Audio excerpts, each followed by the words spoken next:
Peeps, we're back. Today we move on to our hardwood timber bracket build so that we can mount our 12 volt DC wiper motors here and have them isolated from our frame. I wanted to talk a little bit about the motors here I've selected and why I selected them. These are a heavy duty 12 volt DC rated at 180 watt truck wiper motor. These come out of those massive mining trucks. These are an all metal worm, and they connect to an all-metal gear, and they have zero lash. So they're excellent with a motion sim because there's no clunking in carrying on when we change directions.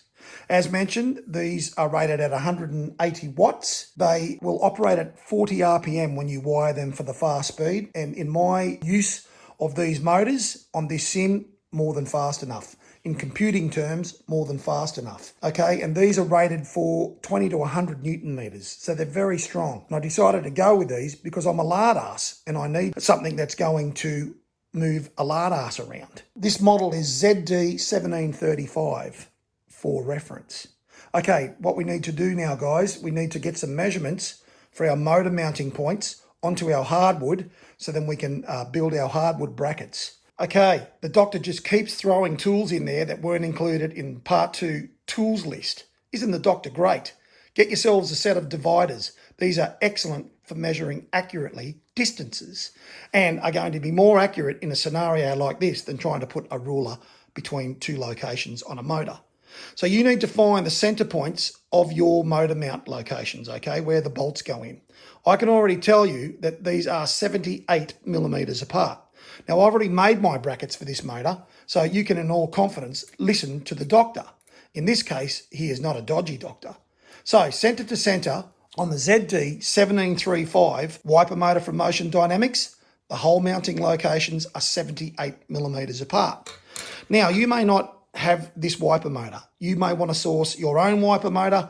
Perhaps you're not a lard ass like the doctor and you don't need something as heavy duty. My motion sim, when it is built, is a very balanced motion sim. So you may be able to get away with a smaller wiper motor, particularly if you're a smaller person. The doctor weighs in at around 116 kilograms, right? And these motors throw me around my motion sim all day long and they don't even crack a sweat. So if you're lighter than me and more like your average skinny European, I'm not going to say skinny American because we all know you Americans ain't that skinny, but you may be able to get away with a smaller wiper motor. If that's the case, what I'm trying to get to here, peeps, is the principles for what the doctor is doing here with building our hardwood mounting brackets here to keep our motors isolated from each other will be the same for a smaller wiper motor. You will just have to measure your motor mounting points because they will not be 78 millimeters apart.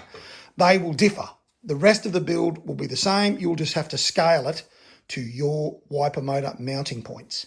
So now that we've got that out of the way, let's keep going. The doctor has his 140 millimeter wide by 20 millimeter thick hardwood decking precariously mounted here to do this demonstration. Let's hope it doesn't fall arse over head. As mentioned, this is a hardwood decking. Here in Australia, we call it Merbau. But, you know, you can get various types of hardwood decking. This is decking that's come from those forests that are killing all the orangutans. You need to measure your 140 wide by 20 millimeters in thickness. You must get 20 millimeters in thickness, okay? Because this is holding our motors to our frame, so it has to be at least 20 millimeters thick, and it must be a hardwood. If you get a softwood, it is going to fail. You must get a hardwood. You need to measure 255 millimeters in length of your hardwood and make a mark. Then get your square. We all know it's hip to be square. Yes, yes, doctor, we've all heard you say that over and over, and it's getting so boring. You will make a mark at that 255 millimeter mark. That is your bracket, okay?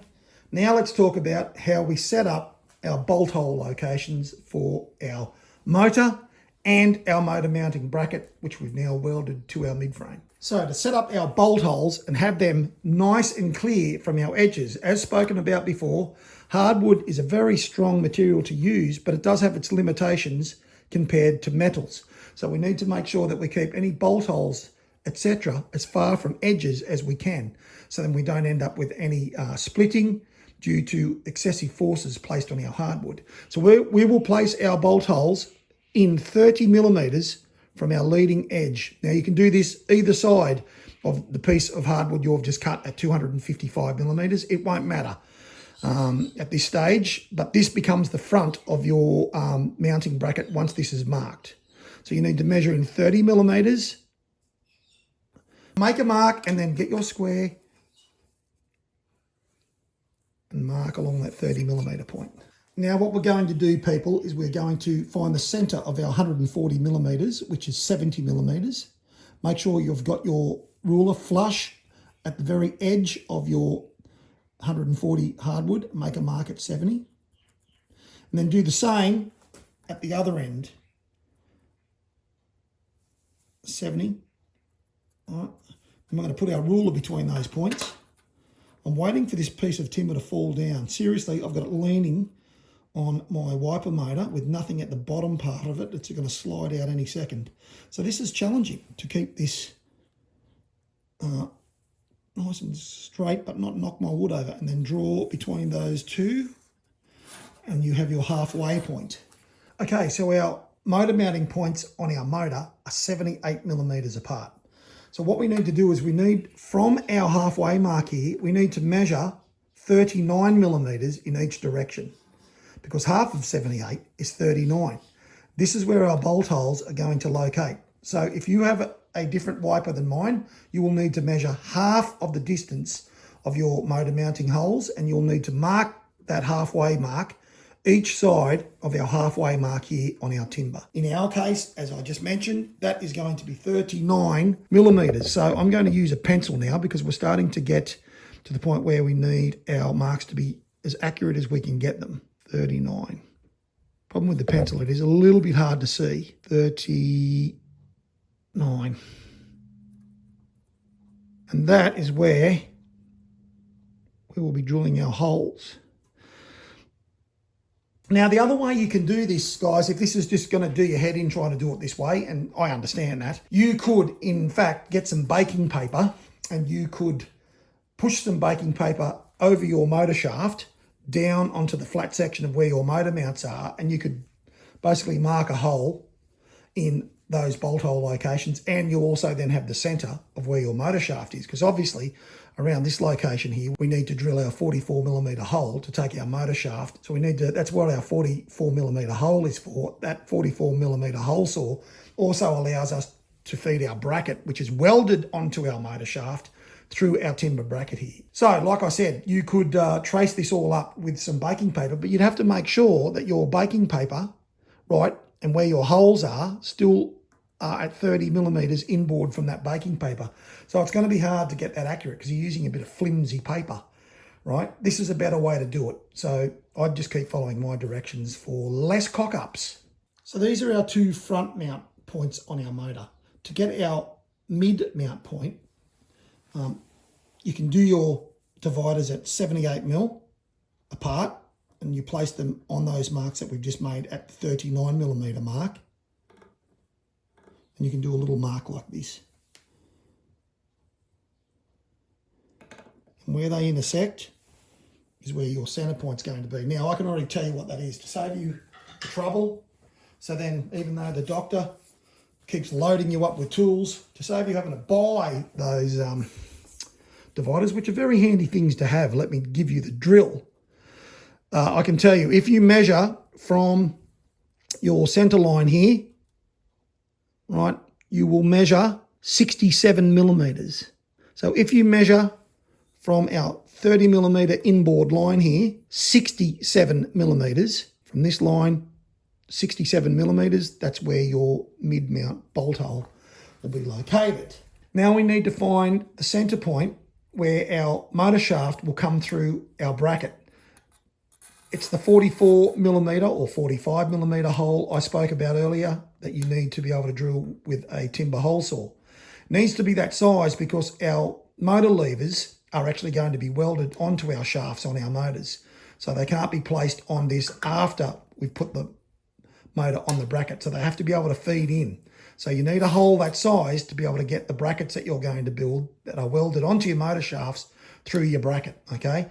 To get this midway point, we need to measure the distance between our bolt hole locations, and they're all 78 millimeters. Rightio, so we'll measure from both of our front motor mounting points here to our mid mounting point. You will mark the halfway point at 39 millimeters and make a mark. From your other front motor mounting point, do the same. Measure halfway point, which is 39 millimeters, make a mark. And then simply draw to the opposing line from each one of those front motor mounting points. Draw a line across, and there's your midway point for your 44 millimeter hole.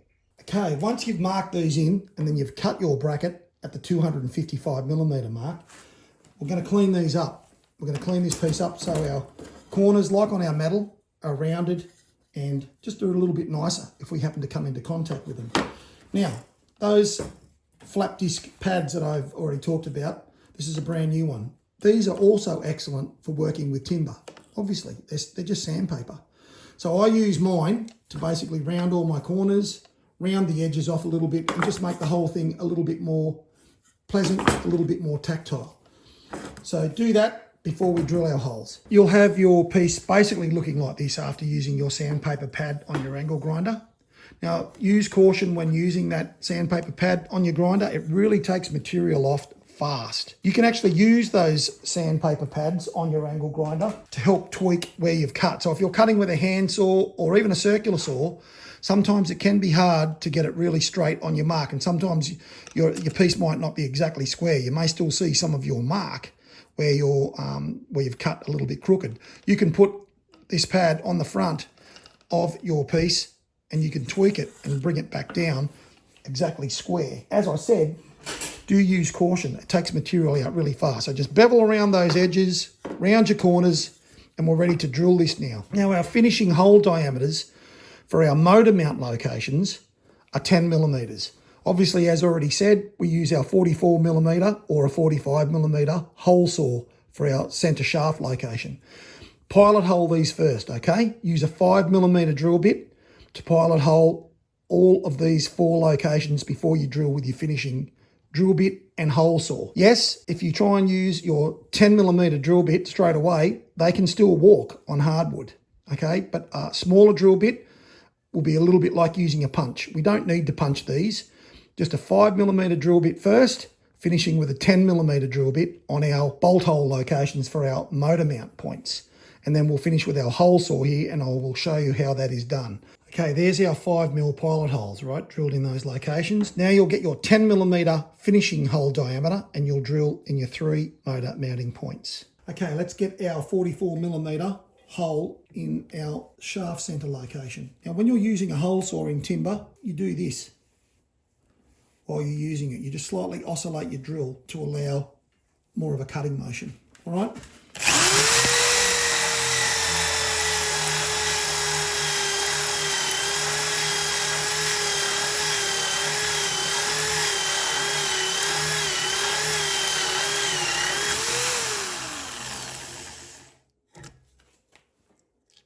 Voila! Okay, now as accurate as the doctor is, I can tell you now, sometimes, and because we've drilled these holes at 10 millimeters in diameter for our motor bolts here, okay, it is almost an interference fit because we want these holes to not have any slop in them, okay? So you've got to be quite accurate with your measurements here. Otherwise, when you line this up and put it on and try and put your bolts in, okay, if you haven't lined these holes up right, your screws are not going to locate properly in the motor. Now, if it's close, you can use something like a timber rat's tail file here. You can work out which hole's not quite right. You can put this through and just do a little bit of filing. You shouldn't have to. I haven't touched these, okay? And these are exactly the measurements we've just done. And I can tell you now that, and I'm just waiting for this to make a liar of me like so many things do to the doctor, as you've already seen in other videos. So far, so good. And I can see that is going to line up. Yeah, so this one's a bit tighter, okay, because it is really, really close, but they fit. impact drive, socket connector. Not too tight, because there's something we need to talk about now that we also need to tweak. Now this may have even made a mark on it as I've done this. Now the problem is, on these motors, there's these chunky tangs. Oh, tangy! Okay, so what they do is on this side, they actually stop our motor mount bracket from sitting flush. Okay, which means it's going to be cocked, which means, as you can even see there, that our shaft coming through is cockeyed. So what we've got to do is we've got to mark where that tang is on our timber. I probably could have worked out how to measure this, but this is the lazy man's way of doing this. So I'm taking my marker, and on that tang, I'm marking onto my timber where that is interfering on my timber and the length. Rightio, I've marked that. I'm going to take this off now and show you what I am talking about. Okay, so the doctor has taken the liberty to draw up a little square area here where our tang was interfering. Right, and this is basically 25 by 20 millimeters, because our tang is 25 millimeters in length and it's a little bit under 20 millimeters in width. It's about 17 millimeters in width, right? Now, to save all dick-arsing around, and nobody likes dick-arsing, what we should do is we should get ourselves a speed bit or a spade bit. You can buy these sets extremely cheap. I don't think I put this in the tool list. It's another Dr. ADHD special. But this will be a very easy solve for this. Now, you could chisel that out if you wanted to. Okay, if you're going to choose to do that, peeps, then you need to chisel where you've marked this out 7 millimeters in depth, okay? It has to be 7 millimeters taken out of this. A great way to do that is with our spade bit, right? You can just put that right in the middle, run it into your timber, and take out that roughly 7 millimeters, 7 to 8 mil inwards, and then your motor will sit flush. I'll give you a demonstration of what I'm going on about. Okay, so we want to take roughly 7 millimeters out of this. Now, using a 32 mil bit, you could use a 25 mil bit. 32 mil bit just allows any user error.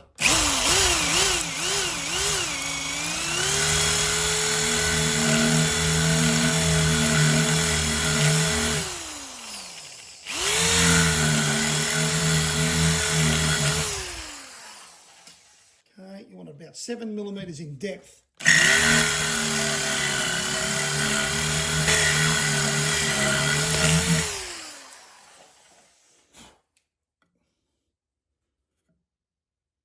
Yep, if you take a little bit more out, it's not going to be the end of the earth, because really we could actually technically drill a hole right through this. It's not going to matter.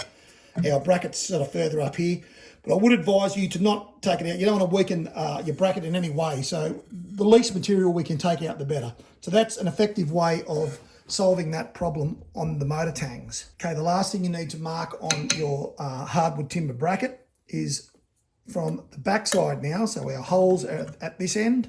At the back side of our bracket, you need to measure in exactly, and make sure you get this right, because this is critical for when this goes on our bracket on our mid frame that's going to hold our hardwood timber here. Measure in 100 millimeters, right, from the end, 100 millimeters in, make a mark, put your square on, draw a line. Okay guys, this is how we line this up on our mid frame bracket. Okay, so that line that we just drew in, 100 millimeters from our end, you need to get that line and you need to line it up with your bracket, okay? And you need to set this bracket flush on the top and the bottom. Remember, this is 140 millimeters, the same as our hardwood here in its width. So you line the top up and the bottom up, make sure they're flush. Don't have this sitting higher than the bottom. It has to be the same both sides. So then when we do it both sides, our motors are balanced and exactly diagonal from each other. Line it up, get it flush. I'm clamping mine with a pair of vice grips. This is pretty fiddly getting this. It can be a bit frustrating, but you just need to take your time and you'll get it. Now remember, you've got to set it with the little routing part here that we've just done with our spade bit on the outside, okay? So make sure you set this up with a little routed piece here to take our motor tang on the outside of the motor mount bracket. Now you've got it lined up and in place, you're going to mark your holes. You need to get these as accurate as you possibly can. Otherwise, when you put this back on, it's going to be a shit show. And we don't want that. Just rotate your pen right around to contact all the outside area of our metal bracket here onto our hardwood. And then you are ready to rumble. Now we'll take that bracket off and drill those holes, and then we can bolt it on and put our motor on. Ah! Ah! Take that, you fiend. Okay, now, as always, we're going to pilot hole these holes we've just marked up on our Merbau, on your hardwood. Get them center, a nice straight drill, pilot holing. Our finishing size on these holes is 8 millimeters. So I'm going for a 4.5 millimeter pilot hole.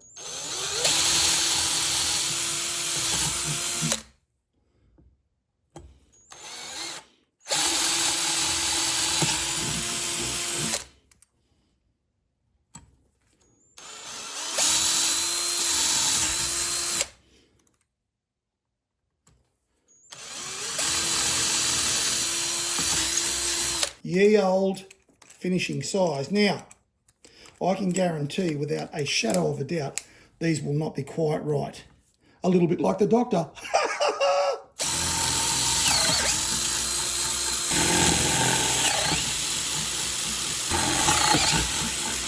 This is why if we hadn't have pilot holed this, our drill would have walked off those marks.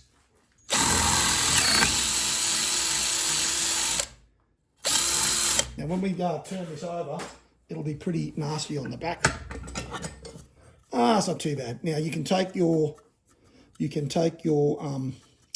sanding pad again on your angle grinder, and you could smooth all of this up if you want. You have the option, of course, to paint this. I'll be painting these in black, but first let's get it on the actual mid-frame and see what it all looks like. Now in the early videos when I was showing my 3-degree freedom motion platform sim, you would have seen that I'd sort of attached things with all sorts of weird and wonderful bolts, etc. And these were things that I just found lying around the workshop that worked, okay? And they worked fine, but because I'm now shooting this as a video so others can follow along and do this build, I've decided to pretty things up a bit and make things a little bit more functional within the build. So I went out to trusty Bunnings and I got myself a set of these security screws. They're a torque head bolt that actually come in the packet with the necessary bit to do these up. Now the great thing about these is they're a countersunk style head. So when we put them in here, we'll be able to countersink this, which we'll do now, and then these will sit nice and flush inside our Merbau and they won't contact our motor in any way, because we have to remember these bolts are going through our frame. We don't want our motor at any point, which is ground, to touch any of our frame.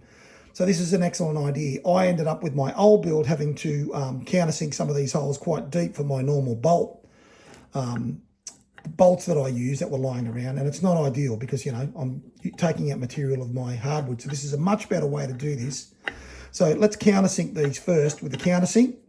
And I'd recommend you buy these. So they're a security bolt. This set comes with the actual bit that's needed for that torque security connection there. And they are 45 millimeters in length. So they're an M8 45 millimeter security bolt by Pinnacle. There you go. Let's countersink these holes. Okay, just when you thought it was safe to go back to your bank account, the doctor is recommending yet another tool. So this is a little countersink tool, okay? This is actually a metal one, but it will work fine in this application. I think I bought a 3 set of these, different sizes, I don't know, maybe for about $6. They're cheap as chips, guys. This is a 5/8 in size out of interest. This will suit this down to the ground. This will not break your bank, and this is all still going to be within the original budget of $2,000 that I originally estimated that this build would cost you, so do not panic.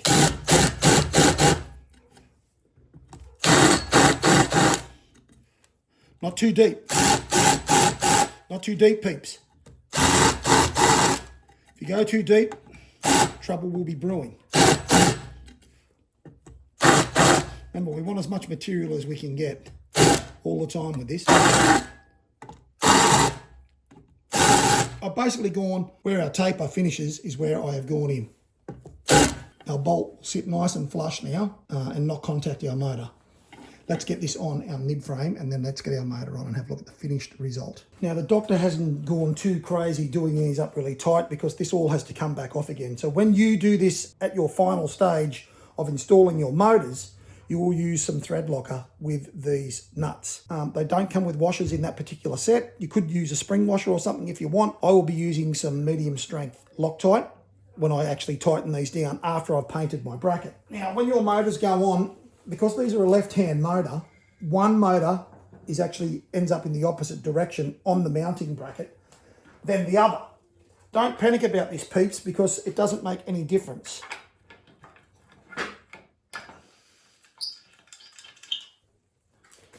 Okay, this is all just so much fun. It's hours of fun. And I know you're all having hours of fun doing this and watching the doctor perform miraculous feats of stupidity.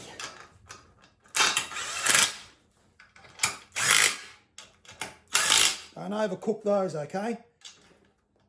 Now the doctor's already discovered a problem putting this on, and that is my mid-frame's going to fall arse over head. So I need to put a F-clamp on this, so bear with me. There's always something happening in the workshop to annoy the doctor. Our motor is on. Now this is why this measurement from the back of our bracket, the 100 millimeters, to where we mount our bracket flush at the front here is important, because our motor lever needs to not contact our bolts coming through that hold our motor onto our mid-frame.